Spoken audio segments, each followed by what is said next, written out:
Syekh Mursyid itu karena Asy-Syaikh Al-Kamil Al-Mukammil yablughu li muridihi indal istighosah walau kana fil masyriq.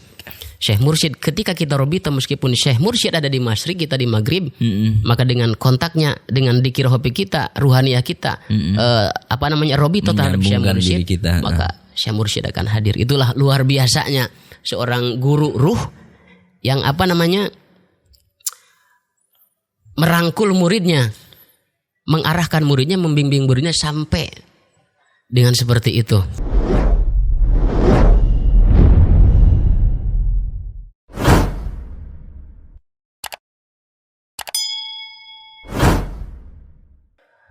Assalamualaikum warahmatullahi wabarakatuh. Kembali lagi bersama kami Place Channel Cager Bager. Taat, akurat, bikin hidup lebih manfaat.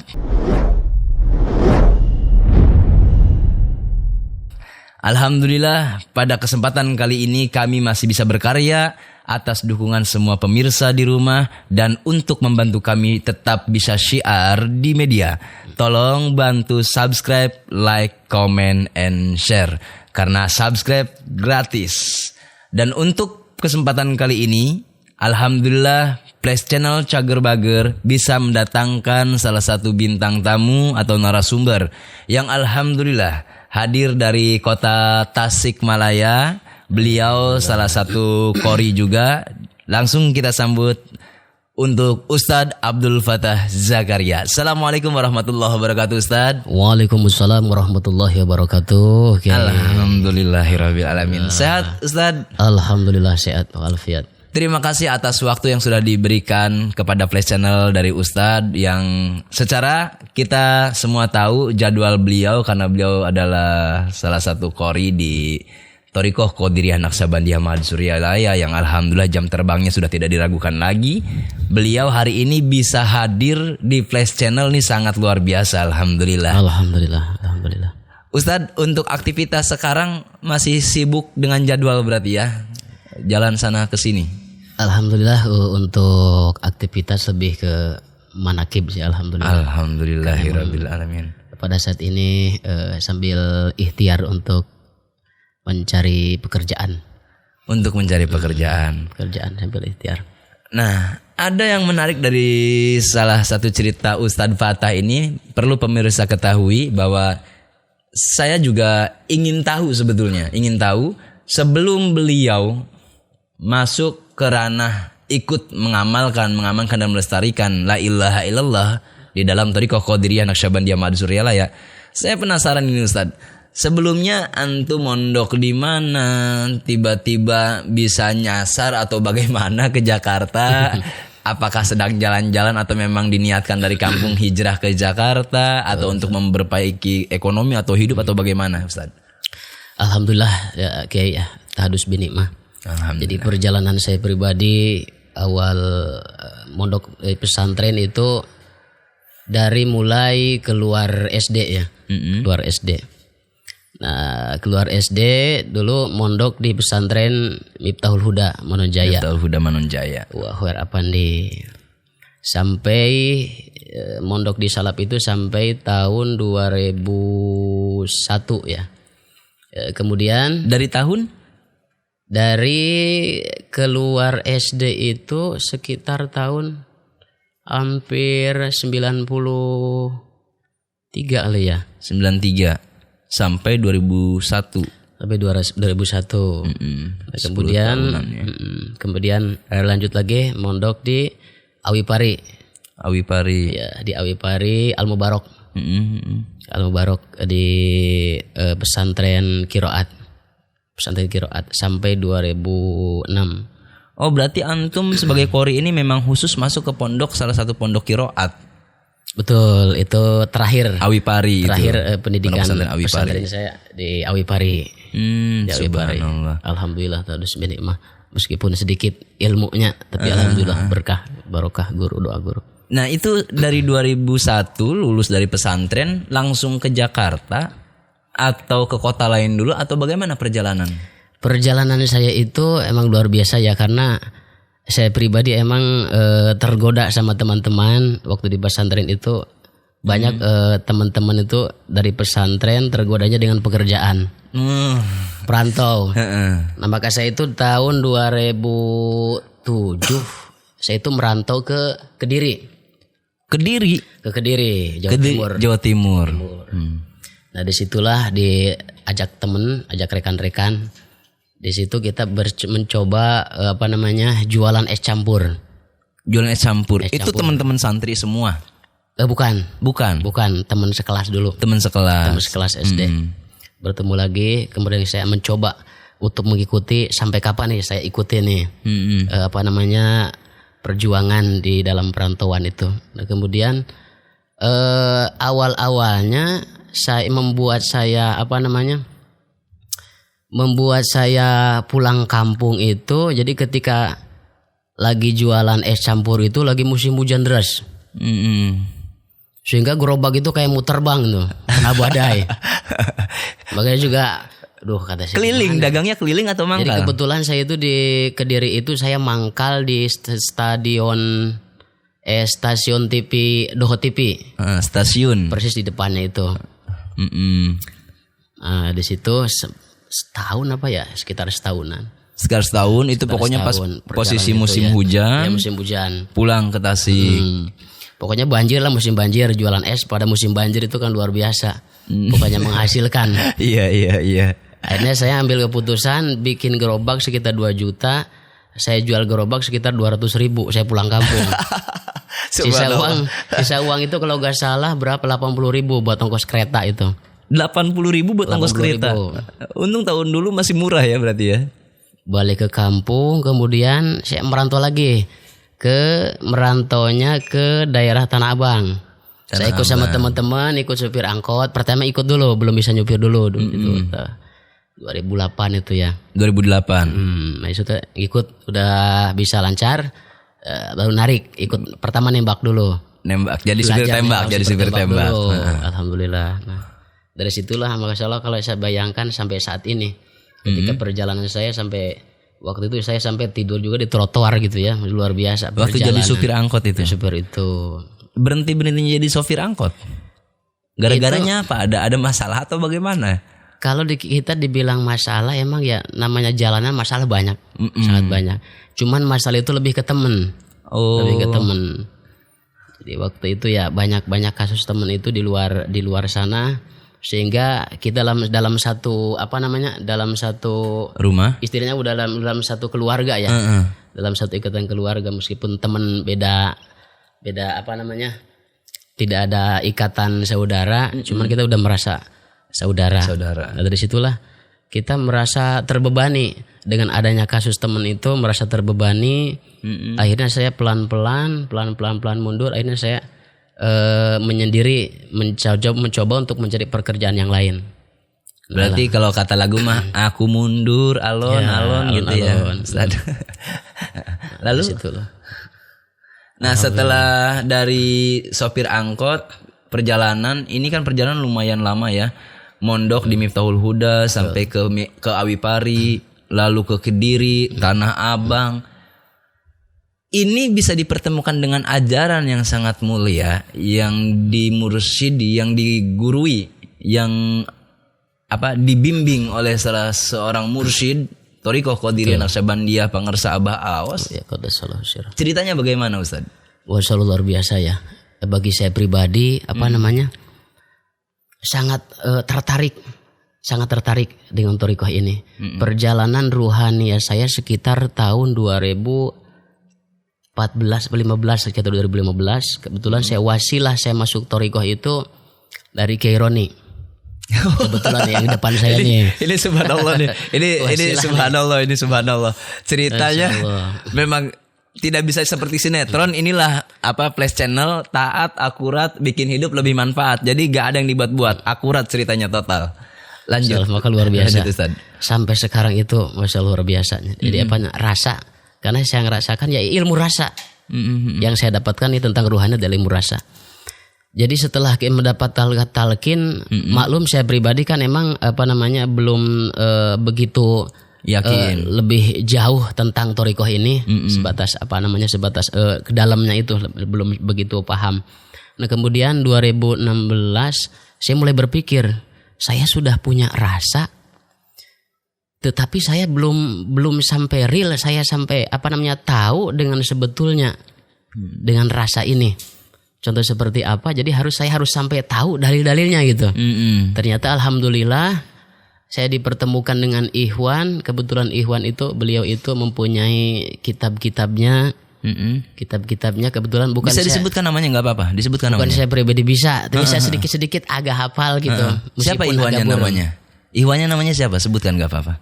Dulu Ikhwan itu udah agak lama itu ya. Udah agak lama itu Ikhwan itu. Sampai beliau sampai sekarang sih agak lepas komunikasi. Oh gitu. Yang hanya sekedar selewat saja. Cuman beliau lagi pas ketemu di Sinarasa apa waktu itu ya. Alhamdulillah beliau mempunyai kitabnya dan saya terima itu kitabnya sampai saat ini alhamdulillah, meskipun beberapa kalimat gitu. Betul, saya sering-sering murojaah, muhadharah ketika sebelum tidur, meskipun tidak setiap malam. Alhamdulillah. Nah di situ yang saya bikin menarik di dalam perjalanan ruhaniah saya setelah membuka kitab namanya Fadhailus Suhur.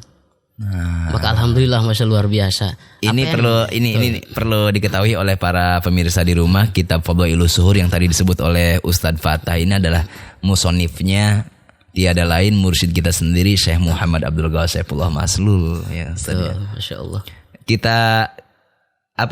Kita kupas tentang kitab Fadhailus Suhur nih sekalian kepada Ustadz Abdul Fatah nih yang sedang di depan kita. Tertariknya bagaimana Ustadz kepada kitab Fadhailus Suhur? Insya Allah alhamdulillah tariknya. Jadi saya itu setelah buka Fadhailus Suhur, setelah saya membuka dan sebelum membuka kitab Fadhailus Suhur, saya selalu rebitoh kepada para sahabat. Karena kalam yang saya ucapkan, ilmu yang saya punya, karena sudah digenggam ruhnya oleh para sahabat awas, maka saya selalu rebitoh kepada sahabat awas. Alhamdulillah tadus binikmah. Nah setelah saya buka kitab Fadhailus, saya menemukan di dalam kitab Fadhailus Suhur itu adalah bulan. Di bulan apa? Dzulqa'dah ya. Dzulqa'dah, huruf Dzulqa'dah. Nah, huruf dal terakhirnya. Huruf dal terakhir. Maka luar biasa masya Allah, kata di situ ada Dzulqa'dah. Dal yang terakhir itu yang berarti makan dal ya, yang terakhir huruf dal. Maka di situ adalah dalil. Dalil.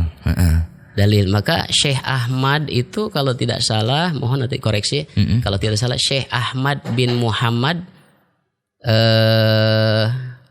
Syekh Ahmad bin Muhammad Ad-Dimyati rahimahullahu taala, beliau dalam kalamnya itu wadalilu wa huwa al-mursyid. Jadi bahwa dalil itu adalah mursyid, adalah petunjuk. Betul. Maka setelah itu saya pikir masya Allah, ternyata mursyid itu adalah dalil. Dalil itu ada al-mursyid ilal matub. Jadi Syekh Mursyid itu adalah mengarahkan kita, membimbing kita kepada yang kita tuju. Nah, perlunya guru pembimbing untuk semua pemirsa. Lanjut Ustaz. Setelah merasakan hak talqin dzikir ya. Hak talqin dzikir itu. Kemudian saya sering membaca daripada kitab karangan para sahabat Aos, Qaddasallahu sirruh, banyak sekali, dan emang di situ ternyata inti daripada thariqah itu ada di situ semuanya, isi-isinya di Fadhailus Suhur. Maka Syekh Mursyid ini yang saya teliti di dalam kitab Fadhailus Suhur itu bukan hanya sekadar membimbing ruh gitu. Akan tetapi Syekh Mursyid itu al-kamil mukamil itu ayyastaro min uyubil muridina. Ternyata Syekh Mursyid menutupi aib-aib kita. Itu luar biasanya. Ya. Sangat tertarik. Maka saya pribadi belum ada guru yang bertanggung jawab secara ruhaniah. Apalagi sampai nutup aib kita. Sampai nutup aib kita. Yang secara kepribadian kita kadang-kadang masih belentang-belentong, masih buruk, tapi subhanallah. Masya Allah. Karena kemuliaan seorang mursyid menutupi aib kita. Betul. Agar kita terlihat mulia, padahal kita hanya terbawa mulia oleh Syekh Mursyid. Betul. Subhanallah. Maka yang saya rasakan. Lanjut Ustaz, lanjut. Kemudian yang sangat tertarik dan saya rasakan karena ilmu rasa ya, dalam thariqah itu ilmu rasa. Kemudian saya banyak yang bertanya ketika di kampung nih Kiai. Banyak yang bertanya tentang apa namanya amaliyah thariqah nih. Amaliyah di thariqah ini. Dia mempertanyakan ketika sholat sunat. Kata teman saya itu sih ada yang jangkal kok bisa sholat ba'diyah Isya bisa sambil duduk kan.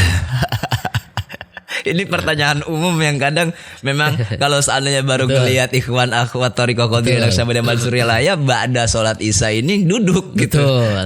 Lalu antum bagaimana menanggapinya? Sekira saya bisa menjawab dan sesuai dasar-dasarnya saya jawab. Akan tetapi ketika saya tidak bisa menjawab, saya selalu Rabithah Pengarisa Abah, saya langsung arahkan ke Pengarisa Abah. Kalau emang saya tidak tahu, saya ayo kita ke Pengarisa Abah. Nah, kebetulan waktu itu saya menjawab, kebetulan bertentangan dengan bulan Dzulqa'dah itu, yang huruf dal. Pas banget berbarengan dengan Dzulqa'dah. Maka saya menjawab dengan Rabithah ke Pengarisa Abah Awas. Kenapa dia bilang seperti itu? Kenapa sholat ba'diyah Isya sambil duduk? Dalilnya mana? Begitu. Apa dalil aja. Biasa kalau orang apa dalil. Tapi tidak sambil santai, tidak sambil apanya, tidak sambil emosi atau panas ya. Maka saya jawab bahwa saya punya dalil.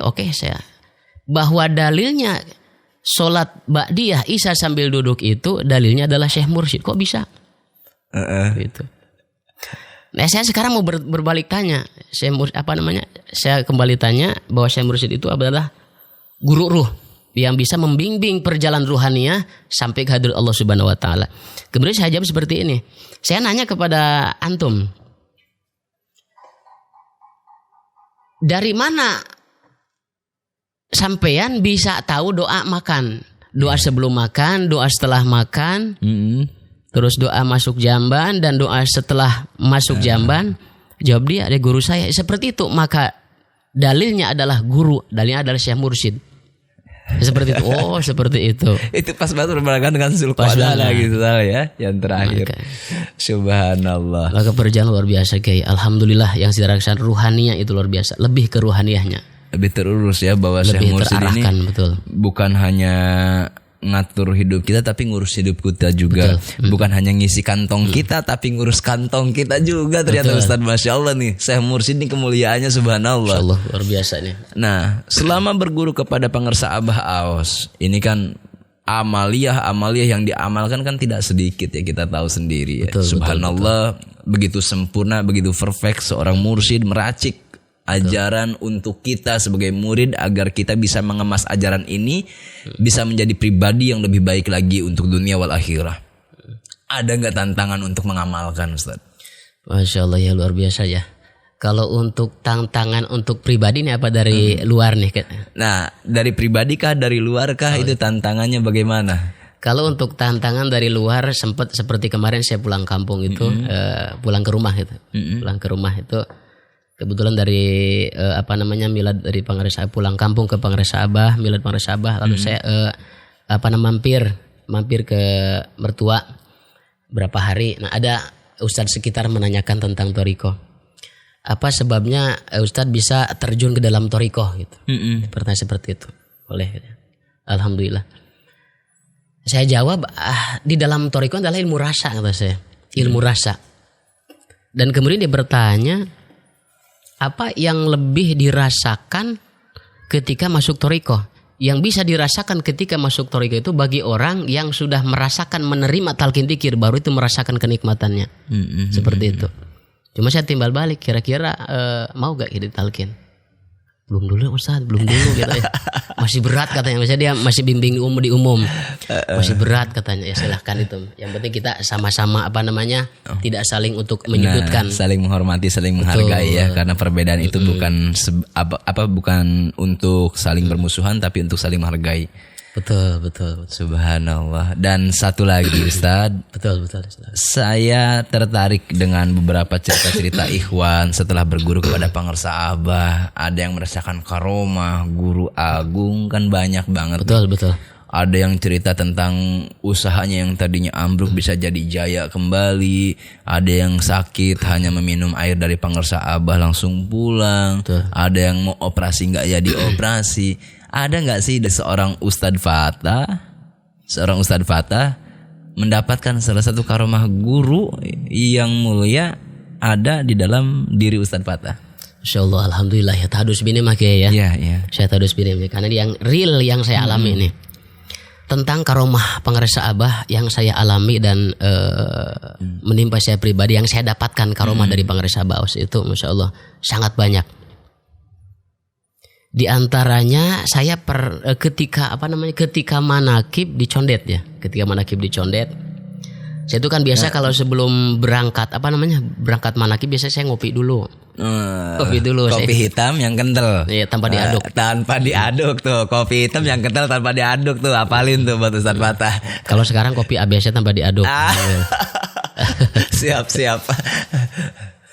Biasanya saya ngopi gitu kayak sebelum berangkat manakib itu.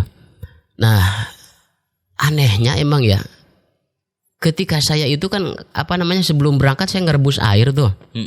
Ngerebus air pinuh di panci. Iya. Di panci. Sebelum mandi saya rebus air dulu tuh di panci, lalu saya mandi. Setelah mandi kemas-kemas sarung dan sebagainya untuk perlengkapan buat berangkat manakib. Sampai saya tiba di tempat manakib, di TKP di lokasi manakib, saya keingetan, Masya Allah saya lagi ngerebus air nih. Astagfirullahaladzim. Itu saya lagi keadaan hotaman, lagi hotaman maghrib. Lagi hotaman ingat hotaman lagi masak maghrib. air. Bukannya dikir hopi itu. Lanjut. Subhanallah. Saya sampai panik. Kemudian saya lulu Robita Parasa ya Allah. Mohon dengan karomah Parasa Abah Awas, lalu Robita Parasa Abah Awas. Assalamualaikum ya Allah dan sebagainya. Khusus Parasa Abah Awas kuda suruh mohon dipadamkan apinya. Atau bagaimana caranya terserah Syekh Mursyid gitu. Udah pasrah saja. Setelah itu beberapa menit kemudian gitu ya, di dalam di dalam bayang-bayang saya itu, coba saya mau ikhtiar, mau telepon ke tetangga, mau ikhtiar, saya pengen membuktikan tuh.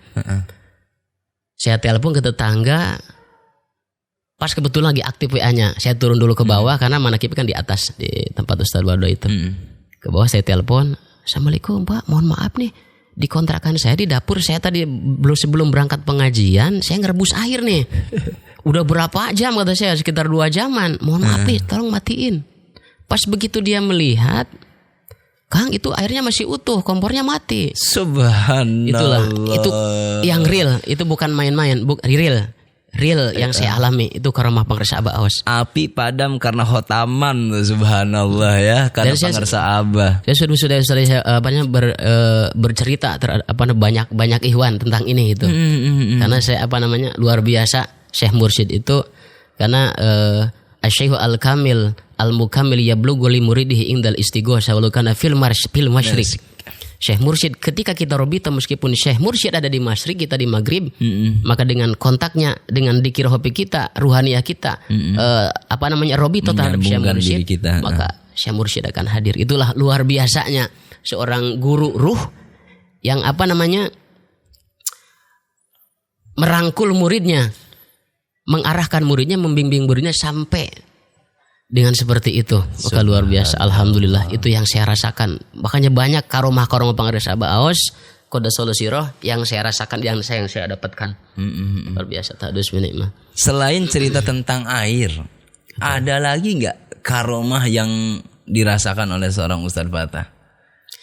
Karomah pengersa Abah Awas mungkin sebagian ya, padahal banyak ya. Sebagian ketika saya pulang kampung. Kalau pulang kampung itu saya kan kalau sama istri kan saya selalu naik motor kayak. Karena kebetulan istri itu emang kalau naik mobil mabok gitu. Iya, nggak kuat kalau naik mobil. Nah saya lewat jonggol. Ketika saya lagi ngebut, jadi posisi motor kita itu udah di bawah kontainer. Allahu Akbar. Jadi kita mau nyalip, kontainernya memepet ke kanan gitu. Karena emang kalau kontainer kan panjang dia, jadi nggak tahu dia kalau dia posisi di bawah, kurang tahu dia kalau ada spion itu karena tinggi. Nah kita robito, awalnya emang robito, sebelum berangkat robito di perjalanan, kalau kita selama ingat Bani Hashim terus Maklum namanya murid murid yang bandel mah kadang ingat kadang kagak gitu. Yang penting saya diingetin pas ingatnya saja. Alhamdulillah. Maka wasilah karena itu luar biasa. Jadi kita posisi sudah masuk ban itu kita seolah-olah ada yang dorong keluar. Seolah ada yang dorong keluar dari motor posisi itu. Di bawah kontainer itu. Si motor ini. Subhanallah. Itu luar biasa. Jadi kita juga tidak masuk logika ya.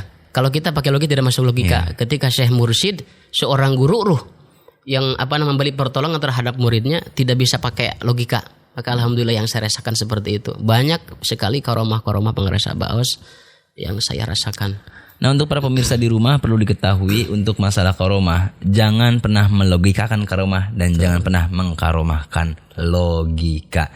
Meskipun karomah bukan tujuan utama kita berguru kepada Syekh Mursyid, tapi setidaknya karomah ini bisa menjadi bahan ikhtibar untuk kita semua, terkhusus buat kami berdua di sini dan umumnya buat semua pemirsa dimanapun berada, yang insya Allah manfaat untuk menambah keyakinan kita. Amin, ya Allah. Alhamdulillah. Namun sedikit perlu pemirsa ketahui, kita sekarang nih kedatangan Qori kayaknya belum lengkap kalau seandainya belum melantunkan 1 atau 2 ayat untuk kami di sini Flash Channel Cager Bager dan semua pemirsa di rumah gitu. Ustaz, apalagi seorang Qori gitu, kayaknya kurang pas gitu kalau saya tidak melantunkan 1 atau 2 ayat. Kalau saya disebut tukang Qori atau ahli Qori, saya masih Qori-Qorian kayaknya. Ya, masih Qori-Qorian. Masih belajar. Tawadu ternyata. Masih ikut-ikutan. Karena masih banyak yang di atas saya yang lebih pandai, yang lebih ahli di dalam Alhamdulillahirabbil alamin. Subhanallah. Udah kalem, tawadu lah insyaallah. Bisa gak Ustaz? 1 atau 2 ayat gitu. Boleh. Ya, kita dengar buat pemirsa ini. Bebas itu ayat apa aja ya. Bebas ayat apa asal jangan ayat 1 atau 2 di pasal Undang-Undang Dasar. Tanpa disetting ini ya. Tanpa disetting. Jadi kebetulan bukan ketentuan ya. Ketentuan. Jadi ayat ini emang yang sinkron dengan torikoh. Dengan torikoh, dengan zikir, dengan nikmatnya zikir. Surat Al-Fat, kalau nggak salah kalau nanti kalau misalkan ini dilihat ayatnya. Surat Al-Fat ayat 18 kalau tidak salah. A'udzu billahi minasyaitonir rajim. Allah. Bismillahirrahmanirrahim. Allah. Laqad radiyallahu 'anil mu'minin.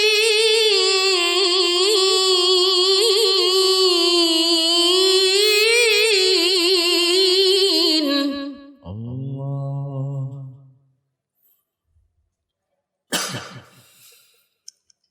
Laqad radiyallahu 'anil mu'minina idh yubayyi'unaka tahta asy-syajarati fa'alima ma fi qulubihim. Allah. Fa'alima ma fi qulubihim fa'anzala as-sakinah. Allah.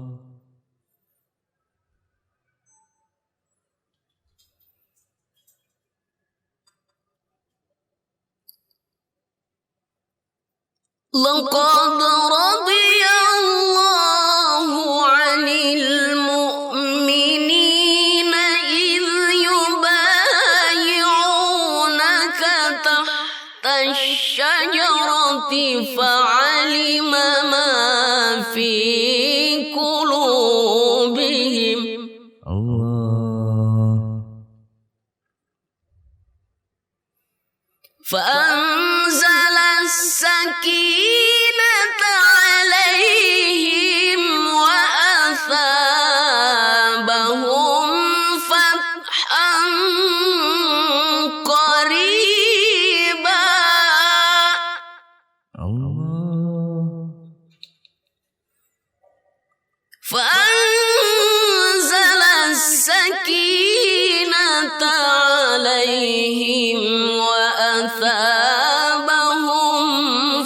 فتحا قريبا فأنزل السكينة عليهم وأثابهم فتحا قريبا صدق الله العظيم.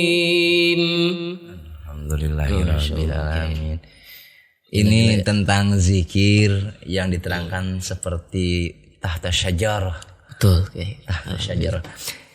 Perlu kita ketahui juga untuk semua para pemirsa di rumah dimanapun berada. Alhamdulillah seorang Ustadz Fatah yakin bukan karena sekonyong-konyong yakin, tapi atas sandaran dan dasar yang memang ada dari diri beliau sebagai salah satu santri yang tadi di Miftahul Huda dan di Awi Pari. Alhamdulillah beliau atas sandaran dan dasar untuk mengamalkan ini. Betul. Tidak ada ragu lagi berarti Ustaz ya. Betul. Tidak ada ragu lagi. Alhamdulillah sudah yakin total kepada jadi bukan yakin karena taklid gitu kayak. Jadi benar-benar real sandaran dan dasar itu. Sudah jelas tuh tadi suratnya pun dibaca oleh Ustadz Fatah. Alhamdulillah. Untuk semua pemirsa di rumah, alhamdulillah podcast kali ini bisa menghasilkan cerita-cerita menarik dari seorang guru kita, salah satunya Ustadz Fatah. Bisa mendengarkan ilmu yang lebih manfaat lagi untuk kita semua. Dan alhamdulillah sejarah beliau dikupas tuntas, taat, akurat, bukan fiktif atau cerita-cerita yang bisa dibuat-buat.